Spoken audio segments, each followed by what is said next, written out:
Hello everyone, welcome back to our channel Silent Scholar. तो जैसे कि आप सब जानते हैं, हम पढ़ रहे थे अब हमारी क्लास 12th का चैप्टर नंबर फर्स्ट जो कि ऑर्गेनिक का है, that is halo alkane and hello arenes. और उस चैप्टर को हम पढ़ते पढ़ते पहुंच गए थे उसकी फ़िज़िकल प्रॉपर्टीज़ पर। और हमने प्रीवियस लेक्चर में फ़िज़िकल प्रॉपर्टीज़ कंप्लीट की थी, the all quantities that can be physically measured, और जिनके अंदर आने वाले चेंजेस को हम नोटिस कर सकते हैं, that are the physical changes. और उन चेंजेस के प्रॉपर्टीज़ जैसे boiling point, melting point, solubility, जो कि हमने प्रीवियस लेक्चर्स में डिस्कस की थी।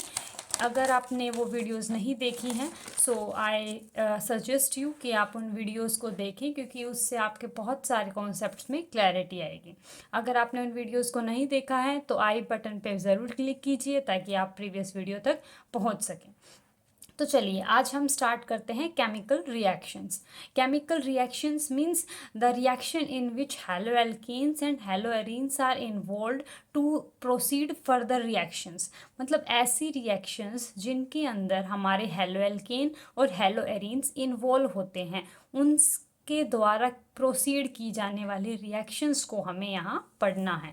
तो उसको हमने दो कैटेगरी में कैटेगराइज किया है, दो पार्ट्स में डिवाइड किया है। दैट इज़ एक तो टाइप के रिएक्शंस हैं, मैकेनिज़म्स हैं, जो कि आपने शायद 11th क्लास में इनके मैकेनिज़म्स पढ़े होंगे। That is nucleophilic substitution reaction and elimination reaction. और सेकंड पार्ट है रिएक्शन विद मेटल, कि क्या ऑब्जर्व आपको होता है जब आप किसी भी हैलाइड को, चाहे वो हेलो एल्केन है या फिर अरीन है, तो आप उनको जैसे ही मेटल्स के साथ रिएक्ट करते हो तो किन कंडीशंस में वो क्या क्या प्रोडक्ट देता है, कब आपके पास एक ग्रिग्नार्ड रिएजेंट नाम का जो आपके पास प्रोडक्ट फॉर्म होता है और उसकी क्या प्रॉपर्टीज़ और क्या एडवांटेज हैं, आप आने वाले फर्दर लेक्चर्स में देखेंगे। तो चलिए आज स्टार्ट करते हैं हमारी केमिकल प्रॉपर्टीज़, जिसकी शुरुआत करते हैं हम न्यूक्लियोफिलिक सब्स्टिट्यूशन रिएक्शन से। तो देखिए, नाम से ही सजेस्ट हो रहा है कि न्यूक्लियोफाइल कोई भी है और वो सब्स्टिट्यूट कर रहा है किसी ऑलरेडी प्रेजेंटिंग ग्रुप को। अब देखिए, न्यूक्लियोफाइल क्या होता है, आप नाम से देख पा रहे हैं, न्यूक्लियोफाइल मतलब फाइल मीन्स लवर या फिर अट्रैक्ट करता है, जो जो न्यूक्लियस को अट्रैक्ट करेगा। अगर आप कोई मान लीजिए कोई पॉजिटिव चार्ज को अट्रैक्ट कर रहा है, खींच रहा है, तो वो खुद कैसा रहा होगा, नेगेटिव चार्ज। इसीलिए देखिए मैंने NU लिख के और उसके ऊपर नेगेटिव चार्ज लिख दिया। दैट मीन्स न्यूक्लियोफाइल के ऊपर, खुद के ऊपर क्या होता है, नेगेटिव चार्ज। मतलब nucleophile are nothing but the electron rich species, जिनके पास इलेक्ट्रॉन डेंसिटी होती है। अब इलेक्ट्रॉन डेंसिटी किस किस मीडियम के थ्रू हो सकती है, हो सकता है वहां पे नेगेटिव चार्ज हो सकता है वहां पे लोन पेयर्स हो, राइट। तो जब हमारे पास लोन पेयर या नेगेटिव चार्ज की एक्सेस इलेक्ट्रॉन डेंसिटी है, यानी कि हमारे पास जब ऑक्टेट कंप्लीट होने के बावजूद भी, ऑक्टेट कंप्लीट है and extra electron if available, so they act as Lewis base. या तो वो लेविस बेस की तरह एक्ट करेंगे या फिर आप उनको न्यूक्लियोफाइल भी बोल सकते हैं। तो देखिए, अब आप सोच रहे होंगे न्यूक्लियोफाइल है और एक बेस है, तो देखिए आप लोगों के माइंड में आ रहा होगा कि बेस की तो प्रॉपर्टी ही अलग होती है। बेस तो होता ही वो है जो कि H पॉजिटिव को जाके ले आए कहीं से। आपके माइंड में बेस सुनते ही क्या आ रहा होगा, OH माइनस। तो हाँ, बिल्कुल आप बिल्कुल सही सोच रहे हैं, बेस में और न्यूक्लियोफाइल में फ़र्क होता है। एक न्यूक्लियोफाइल की प्रॉपर्टीज़ होती हैं कि वो कंडीशंस के बेसिस पे एज अ बेस भी एक्ट कर सकता है और एज अ न्यूक्लियोफाइल भी एक्ट कर सकता है। अब देखिए न्यूक्लियोफाइल की प्रॉपर्टीज़ क्या हैं।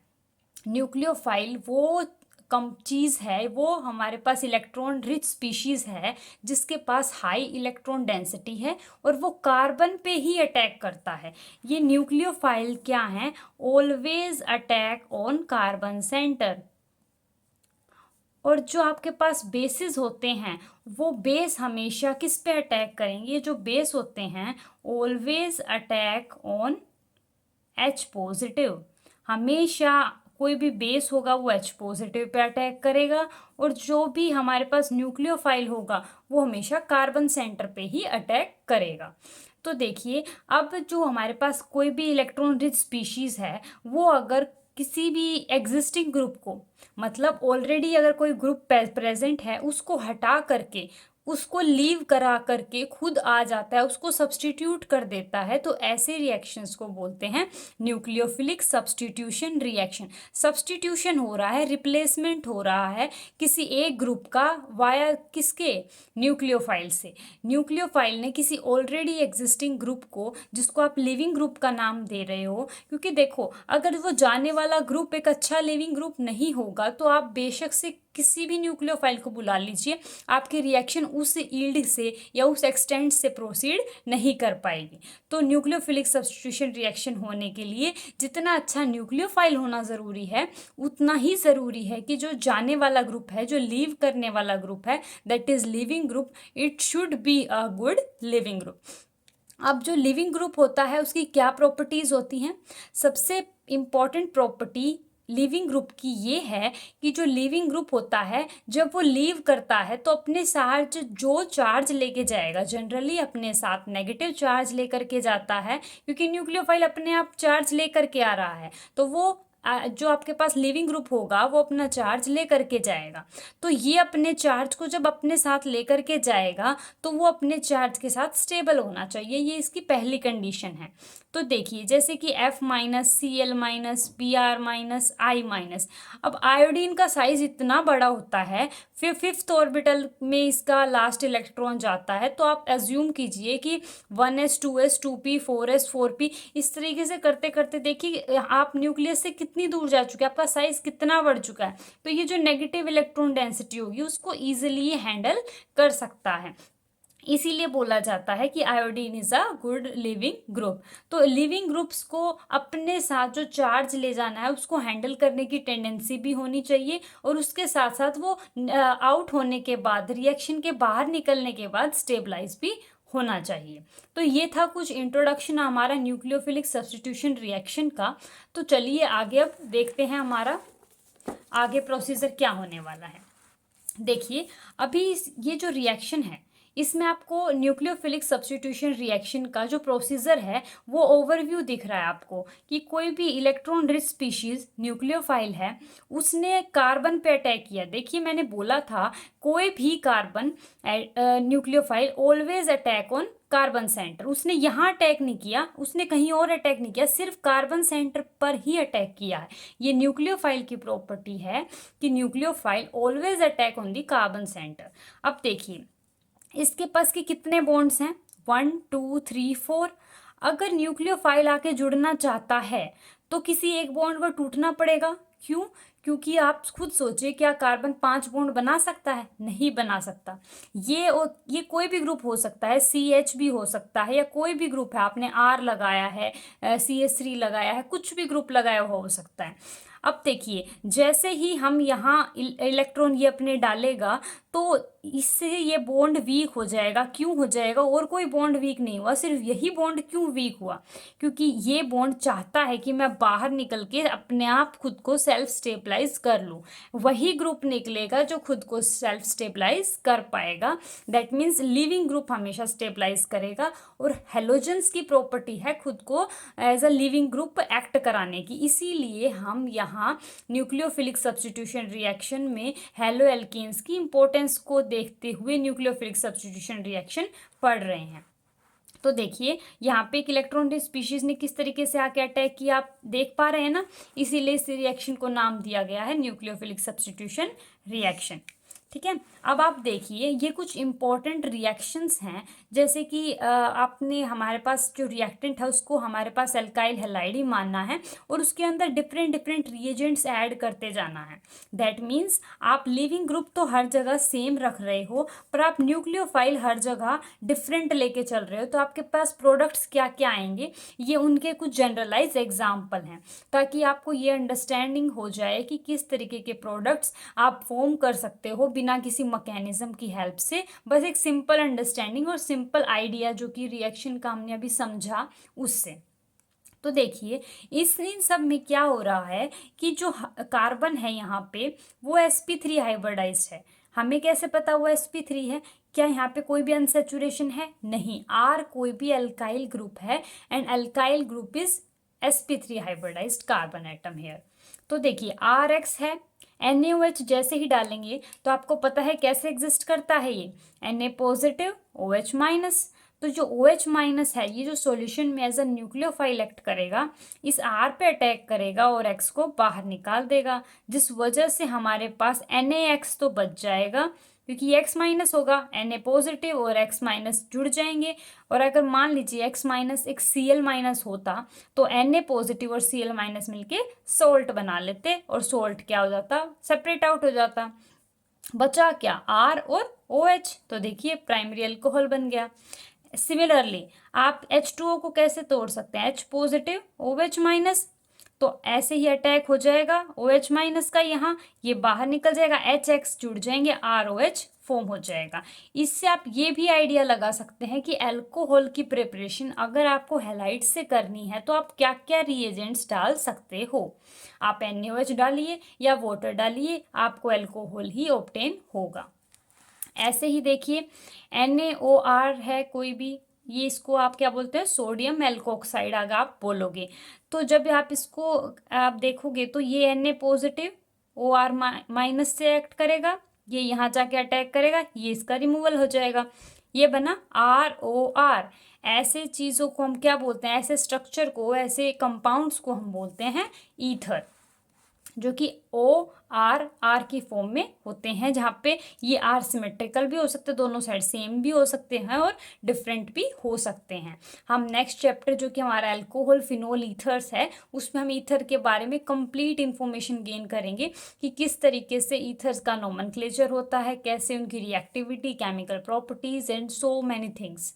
तो देखिए आगे है, ये नेम रिएक्शन हमने पढ़ी भी है, दैट इज फिल्किंस्टीन रिएक्शन, जिसमें क्या होता है? ये एसीटोन की प्रेजेंस और ड्राई ईथर में होती है, जिसमें क्या करेंगे? आयोडीन माइनस यहाँ जाके अटैक करेगा, NaX बाहर निकल जाएगा, Ri फॉर्म हो जाएगा।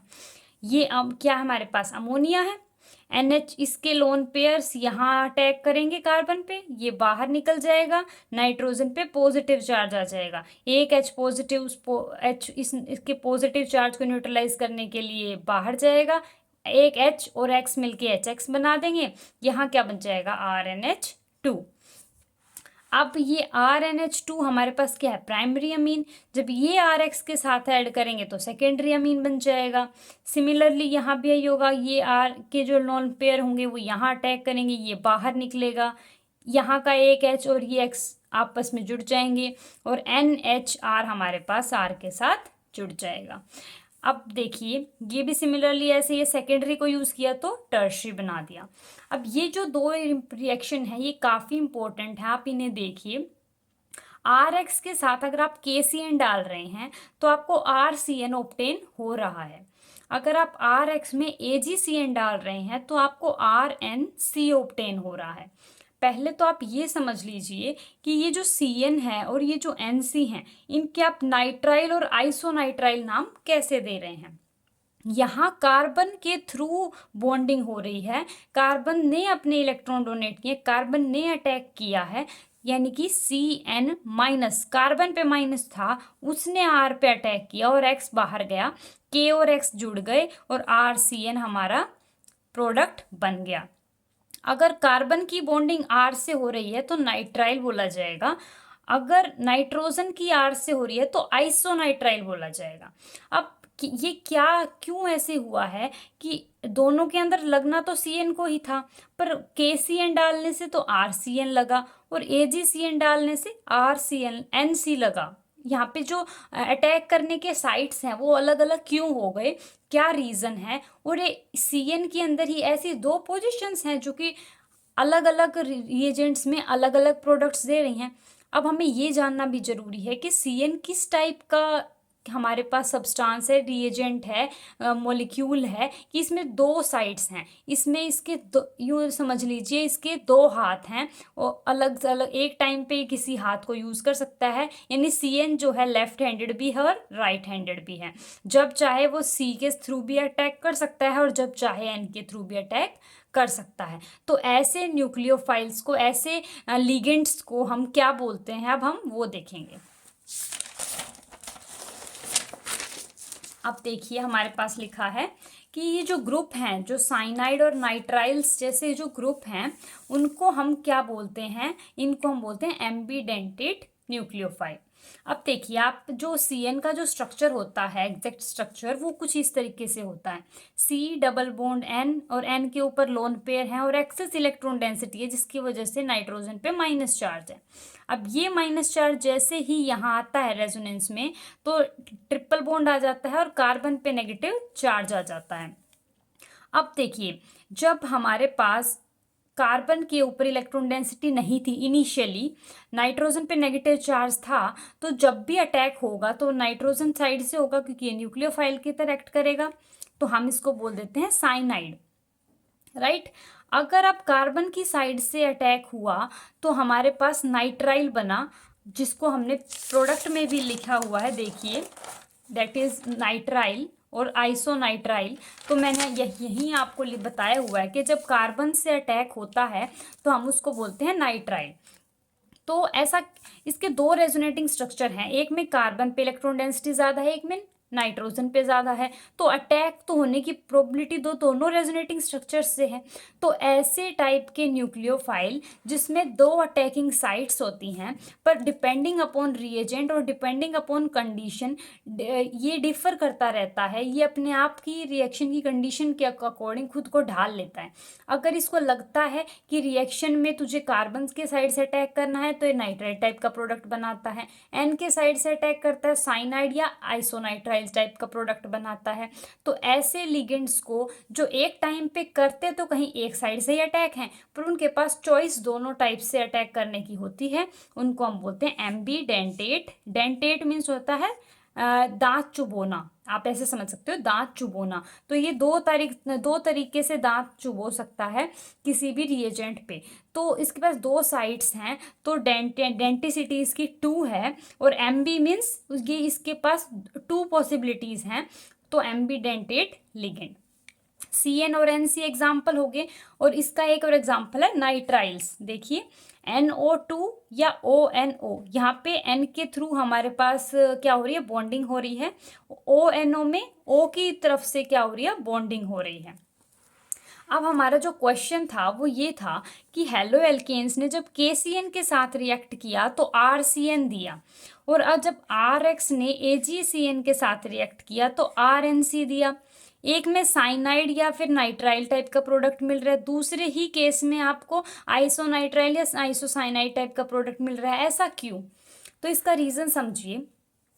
KCN, इसको हम तोड़ेंगे तो कैसे टूटेगा आयंस में, K पॉजिटिव CN माइनस।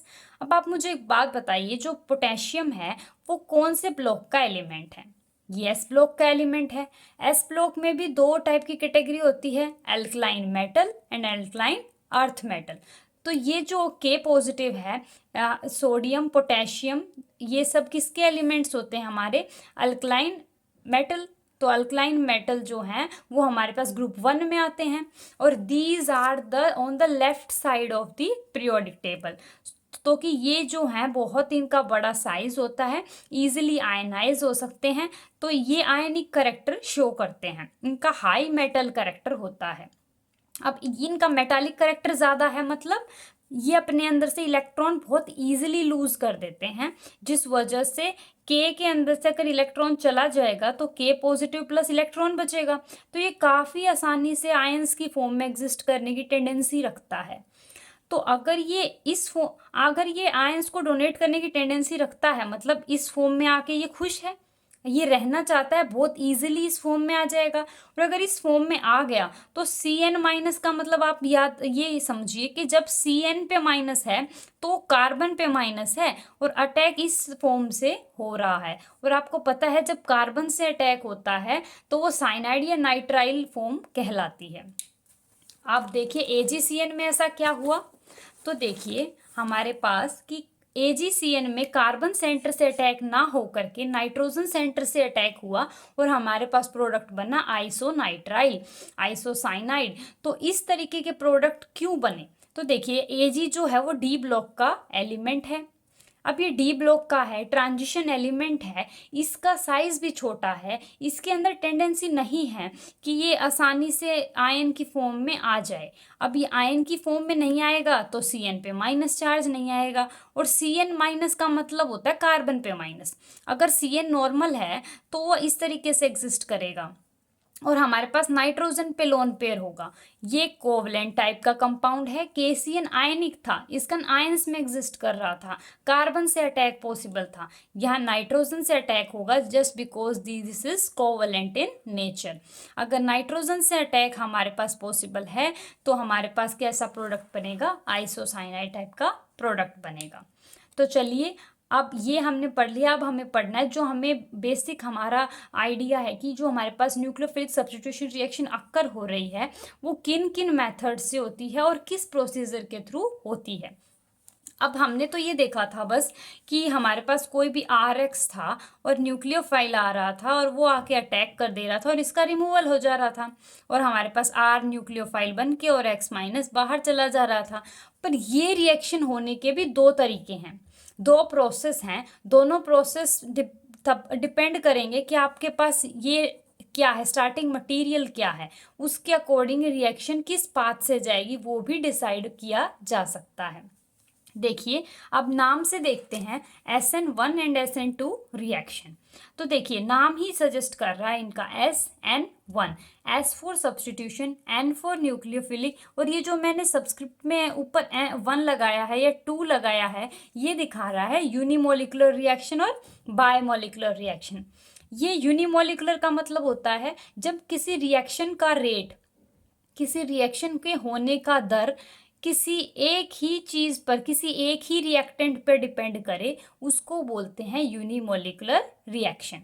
अगर मेरे पास रिएक्शन किस रेट से हो रही है वो सिर्फ इस बात पे डिपेंड करे कि मेरे पास हैलाइड कैसा है, प्राइमरी है, सेकेंडरी है, टर्शरी है, सिर्फ इस बात पे डिपेंड करे, इस बात पे बिल्कुल डिपेंड ना करे कि न्यूक्लियोफाइल कैसा है, मेरे पास बल्कि है नहीं है, स्ट्रॉन्ग है वीक है, इस बात पे डिपेंड करे ही ना, सिर्फ इस RX पे डिपेंड करे, तो वो होंगी यूनिमोलिकुलर सब्स्टिट्यूशन रिएक्शन।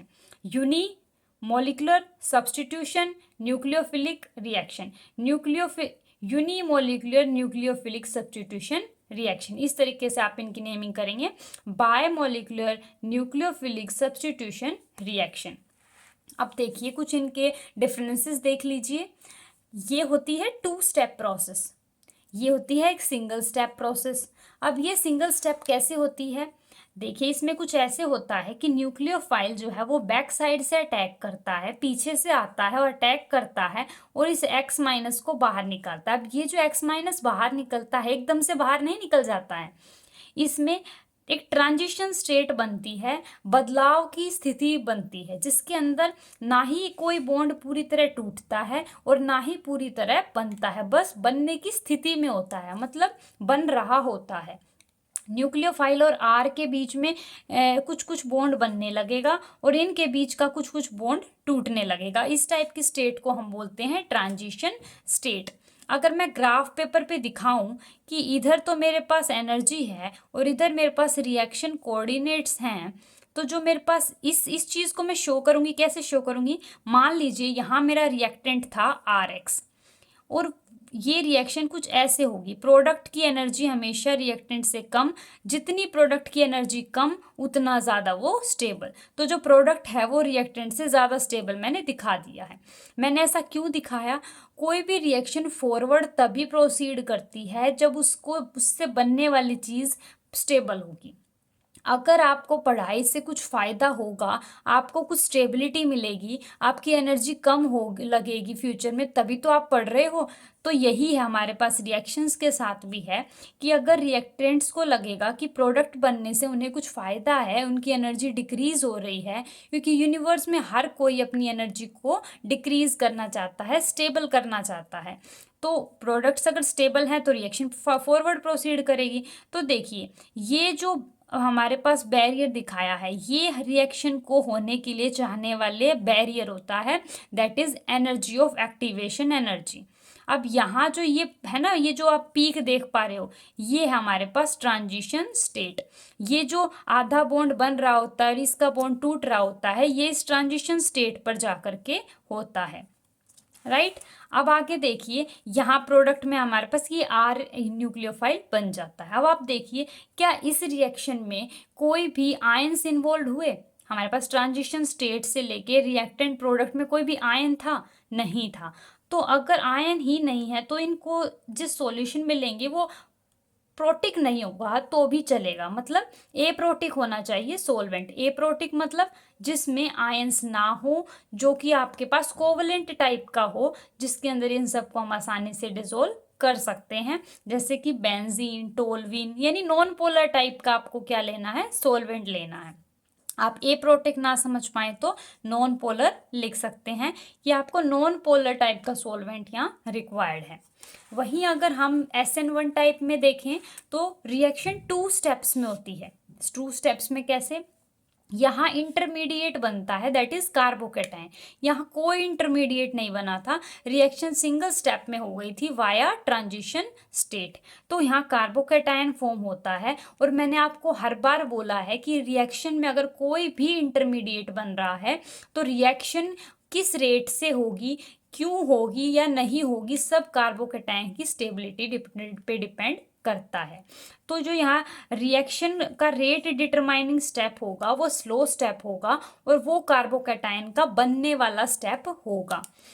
आप लोगों ने पहले भी ये रिएक्शन देखी होगी कि ये स्लो स्टेप होता है, रिवर्सिबल इन नेचर होता है। सबसे पहले कार्बोकेटाइन बनता है फर्स्ट स्टेप में, देन फिर आपके कार्बोकेटाइन पे न्यूक्लियोफाइल आके अटैक करता है और आपके पास R न्यूक्लियोफाइल बन जाता है। ये इस टाइप की कुछ रिएक्शन होती है। यहाँ आपके पास इंटरमीडिएट आयन है जिसको स्टेबलाइज करने के लिए कोई आयनिक या फिर पोलर टाइप का सोलवेंट चाहिए था, इसीलिए आप सोलवेंट क्या ले लेते हो? Polar solvents like alcohol, water etcetera. अब जैसे इसका ग्राफ बनाया था, इसका ग्राफ कैसा बनेगा? देखिए, बना के देखते हैं इसका ग्राफ। इसमें एक डिफरेंट चीज़ आएगी, वो ये कि इस ग्राफ में 2 पीक्स आएंगे। आप सोच रहे होंगे 2 पीक्स किस लिए? ये तो हमारे पास कार्बोकेटाइन के लिए है जिसकी एनर्जी डिक्रीज हो गई। इस प्रोसेस में और इस प्रोसेस में क्या डिफरेंस है? यहाँ तो R पॉजिटिव के पास न्यूक्लियोफाइल अटैक करने के लिए अप्रोच कर रहा होता है और यहाँ कार्बोकेटाइन की फॉर्मेशन हो रही होती है। मतलब ये जो फर्स्ट स्टेप था उसका ग्राफ ये है, फिर उसके बाद आपके पास कार्बोकेटाइन बनता है, फिर उसके बाद रिएक्शन प्रोसीड करती है और प्रोडक्ट बन जाता है आपके पास। तो ये इस टाइप के ग्राफ के लिए है, ये आपके पास SN2 के लिए है। अब आपको पता है यहाँ जो रिएक्टेंट जो हैं वो उनका जो रेट है वो कैसे डिपेंड करेगा? क्योंकि कार्बोकेटाइन बन रहा है तो अगर टर्शरी हैलाइड होगा तो उसका रेट सबसे मैक्सिमम होगा, देन सेकेंडरी, देन प्राइमरी।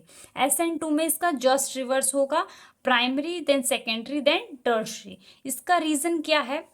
देखिए, अगर मेरे पास ये ग्रुप काफ़ी ज़्यादा बल्की होता जाएगा, मतलब टर्शरी टाइप का हो गया, तो जो न्यूक्लियोफाइल जिसको अटैक करना है वो पीछे से बैक साइड से आने के लिए उसको काफ़ी बल्कीनेस को अफोर्ड करना पड़ेगा, जो कि उसके लिए हिंड्रेंस प्रोवाइड करेगा। इसीलिए उसका रेट डिक्रीज हो जाता है किसी बल्की ग्रुप के यहाँ आने से। इसीलिए हम बोलते हैं कि इसमें प्राइमरी अगर हमारे पास RX है तो स्टेबिलिटी ज़्यादा होगी, टर्शरी है तो मिनिमम होगी। आगे देखते हैं। देखिए, मैंने जैसे भी बताया था कि रेट हमारे पास सिर्फ सबस्ट्रेट पे डिपेंड करता है, न्यूक्लियोफाइल पे नहीं करता। सबस्ट्रेट क्या है? RX। सिर्फ रिएक्शन का रेट, किस दर से रिएक्शन हो रही है, वो सिर्फ एक ही चीज़ पे डिपेंड है, रिएक्टेंट पे। इसीलिए ये है यूनिमोलिकुलर न्यूक्लियोफिलिक सब्स्टिट्यूशन रिएक्शन। और यहाँ रेट न्यूक्लियोफाइल कैसा है उस बात पे भी डिपेंड करता है और सबस्ट्रेट कैसा है उस बात पे भी डिपेंड करता है। जितना ज़्यादा बल्कियर हमारे पास न्यूक्लियोफाइल होगा, जितना ज़्यादा बल्की न्यूक्लियोफाइल होगा, उसको भी अटैक करने में भी दिक्कत आएगी। तो इस बात पे भी डिपेंड कर रहा है और इस बात पे भी डिपेंड करेगा कि जिस पे जाके अटैक करना है कहीं वो तो बल्कि नहीं है। तो इसीलिए दोनों पे डिपेंड कर रहा है। जितनी ज़्यादा रिएक्टिविटी है तो उतनी स्टीरिक हिंड्रेंस, वहाँ भीड़ भड़ाका कम होना चाहिए ताकि हमारे पास न्यूक्लियोफाइल आसानी से रिएक्ट कर सके। अब याद रखिए अभी के लिए कि हमारे पास SN1 में एनेंशियोमर पेयर बनते हैं, इसीलिए वहाँ रिटेंशन पॉसिबल होता है और यहाँ इन्वर्जन होता है हमारे पास कॉन्फ़िगरेशन का। अब इन्वर्जन ही क्यों होता है? क्योंकि यहाँ बैक साइड से अटैक होता है, जिस वजह से कॉन्फ़िगरेशन जो बैक साइड में होगा एलिमेंट वो फ्रंट में चला जाएगा और जो फ्रंट वाला होगा वो बैक में आ जाएगा। इसको हम डिटेल में देखेंगे। अभी आप देखिए फर्दर, ये मैंने स्टेप्स लिखे हैं दोबारा से कि किस तरीके से SN1 प्रोसीड करती है। रिवर्सिबल स्लो स्टेप ये होता है कार्बोकैटायन का बनना। कैसे न्यूक्लियोफाइल अटैक करता है, हमारा फर्स्ट स्टेप बनता है। SN2 में जस्ट बैक साइड से अटैक होता है, X यहाँ से निकल जाता है, ट्रांजिशन स्टेट का फॉर्मेशन होता है। अब देखिए यहाँ इन्वर्जन कैसे होता है। कोई भी OH न्यूक्लियोफाइल ऐसे बैक साइड से आके अटैक करता है। आप खुद सोचिए अगर यहाँ बहुत बल्की ग्रुप्स लगे होंगे, जैसे मान लीजिए टर्शरी होता तो यहाँ CH3 लगा होता, तो OH को यहाँ अटैक करने में बहुत दिक्कत नहीं आती। इसीलिए SN2 में जो रेट होता है वो किसका फास्ट होता है? प्राइमरी हैलाइड का, देन सेकेंडरी, देन टर्शरी। तो ये OH जैसे ही अटैक करता है तो ये जो डैश लाइन होती है ये दिखाती है उस बॉन्ड को जो आपकी तरफ आ रहा होता है। डैश शो करता है जो आपसे पीछे की तरफ, अब बिलो द प्लेन जा रहा होता है। तो अगर वो यहाँ आके अटैक करेगा और Cl बाहर जाएगा तो ये जो दोनों कॉन्फ़िगरेशन है ये आपस में इंटरचेंज हो जाती हैं, जिस वजह से हम क्या बोलते हैं, हमें इन्वर्जन प्रोडक्ट्स मिलते हैं जिनकी कॉन्फ़िगरेशन शुरुआत और आखिर में डिफरेंट होती हैं। इस वजह से हम बोलते हैं कि SN2 में इन्वर्जन हमें देखने को मिलता है। अब एक ये इम्पॉर्टेंट फैक्ट है जिसको हम कल की क्लास में डिटेल में डिस्कस करेंगे कि अभी बस आप इस लाइन को समझ लीजिए कि न्यूक्लियोफाइल कैसा है उस बेसिस पे डिपेंड होता है कि कोई रिएक्शन न्यूक्लियोफाइलिक होगी या फिर एलिमिनेशन वहाँ रिएक्शन प्रोसीड करेगा। अब इस फैक्ट को हम कल की क्लास में डिस्कस करेंगे। तब तक आपने जितना भी अब तक पढ़ा है न्यूक्लियोफिलिक सब्स्टिट्यूशन रिएक्शन को उसको अच्छे से पढ़िए। कोई डाउट हो तो कमेंट सेक्शन में ज़रूर लिखिए ताकि हम आपके डाउट को दूर कर सकें। आई होप आपको क्लास बहुत अच्छी लगी होगी। इसी तरीके से क्लासेस को देखते रहिए और लेक्चर्स को एंजॉय करते रहिए, कंप्लीट वीडियोस देखिए। एंड अगर चैनल पे नए हैं तो लाइक कीजिए, सब्सक्राइब कीजिए और चैनल को यूं ही प्यार देते रहिए। Thank you.